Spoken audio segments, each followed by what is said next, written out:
Good day and welcome to the Leading with Nice Daily. My name is Matthew Ewell, and we want to help you inspire others, build loyalty, and get results. Now, today I want to talk to you about New Year's resolutions. Should you make one? Should you not make one? What should it look like? And today I'm going to just speak very broadly about New Year's resolutions and that you should make one. I'm going to encourage you. Now, throughout the rest of this week, we'll talk in the rest of this video, we'll talk about what it might look like. Traditionally, people are like, oh, I'm going to lose weight, stop smoking, etc., etc. We'll talk about a few different solutions. But I want to encourage you to make one for one strong reason, and that's to build habit. What a New Year's resolution, regardless of what form it takes, it actually helps you learn how to make a new habit. So how to unlearn some things and learn new things. And it's one of the efforts you can make that just happens every day, that as part of your routine, you don't need to necessarily set aside time for it, but you can do it as part of your day. Now, in the following days of this, and if you're watching this on video and the rest of the video, I'll talk about some different strategies.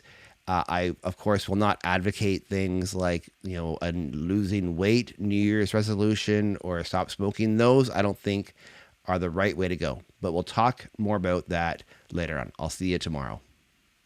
Good day and welcome back to the Leading with Nice Daily. My name is Matthew Ewell, and we want to help you inspire others, build loyalty, and get results. Now, in today's video, on today's audio, depending on where you're listening, I want to talk to you about the types of resolutions you should make.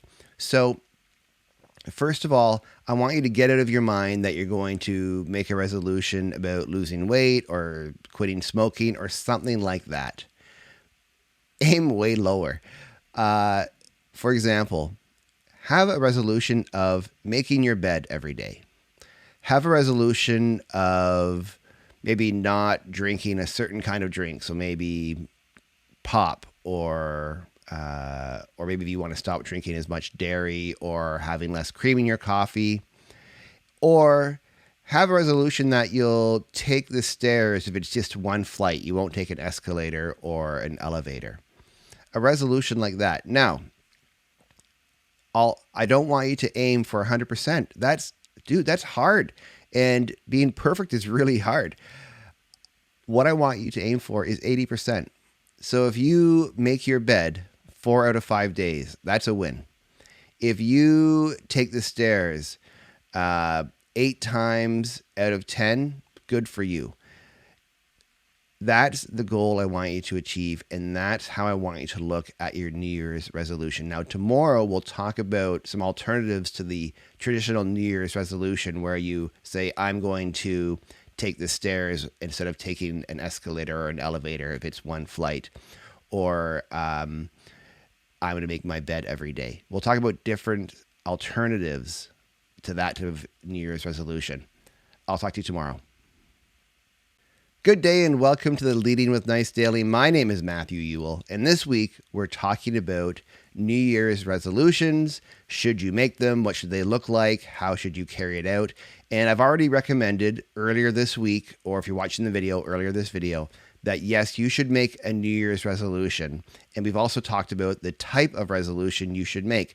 I encourage you to aim low, something very achievable. You want to win at this. By winning, you're going to be teaching yourself that, hey, a new habit is worth taking on. So when you go to try a harder habit for something more serious in your life, you'll have a greater chance of success. Now, if a New Year's resolution, the traditional type that I've spoken about, doesn't work for you, here are a few different alternatives you could try. Create a bucket list for this year. One thing that I had hoped to do in 2020 was I wanted to introduce my children to different cultural arts programs. So, for example, we were going to check out the opera, we were going to check out live theater, musical theater, and we were going to also check out the ballet. And those were 4 things. I just wanted to expose my children to those 4 things. It was a bucket list. And so obviously I wanted to hit 100% of those 4 things. But you could also try going on 3 different road trips. You could try trying new food when you go to a restaurant. One resolution I had one year was to say yes to every new food offered me. Now, once I tried it once, I had said yes to it so I could say no in the future.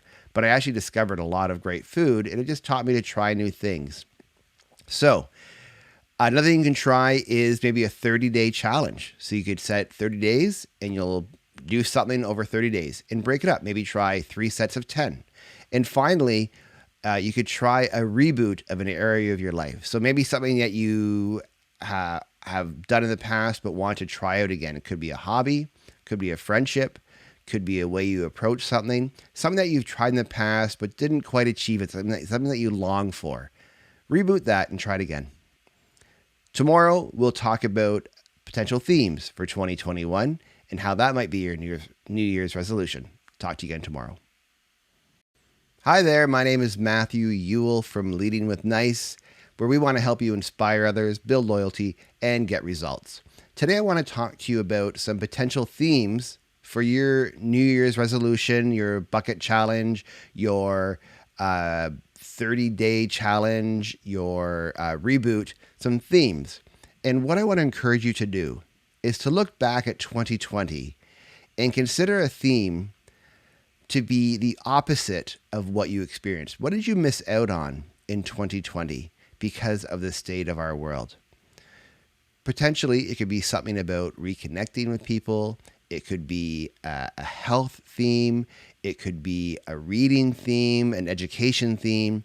So what I mean by that is if you choose a health theme, maybe you're going to make a commitment to have a salad 1 day a week for lunch. And then also maybe you will walk to the corner store instead of driving. These are just themes, right? And maybe it's not even a salad once a week for lunch. Maybe it's you're going to make a conscious decision to eat more salad. And I want to encourage you also, if you do that, start keeping a journal, measuring it. How often are you going?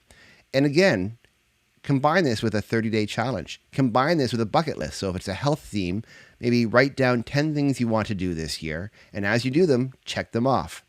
If you maybe you want to go opposite from something. So perhaps you worked sitting down. Maybe your theme could be standing up.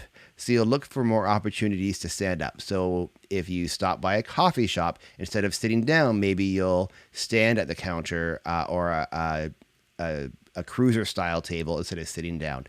At your desk, maybe you'll just keep track of once an hour you stand up and move around. A theme. And again, put this into either the resolution where you're keeping track and aiming for 80%, or put it into a bucket list or a 30-day challenge. Just a few ideas. Think of a theme, combine it with an alternative way for doing a New Year's resolution. We'll talk to you again tomorrow. Thanks very much. Good day and welcome to the Leading with Nice Daily. My name is Matthew Ewell, and we want to help you inspire others, build loyalty, and get results. Today is the last day of our conversation. If you're listening via audio, if you're watching a video, it's the end of the video.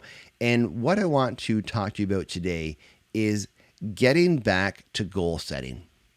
In 2020, a lot of our goals evaporated. We didn't have the opportunity to complete them, to finish them, to work on them.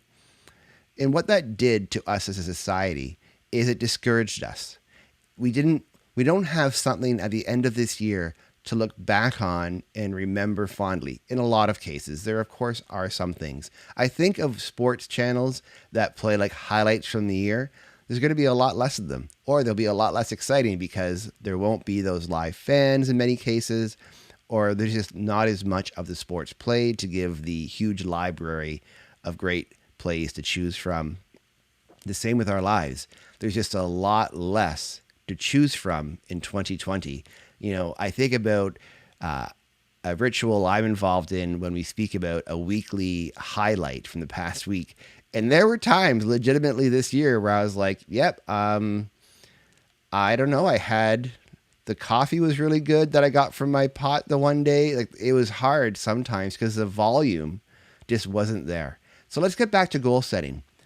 2020 is over. What new goals, even if we're in a similar situation for a part of 2021 or even a large part of it, what goals can we set that we can achieve given our current reality.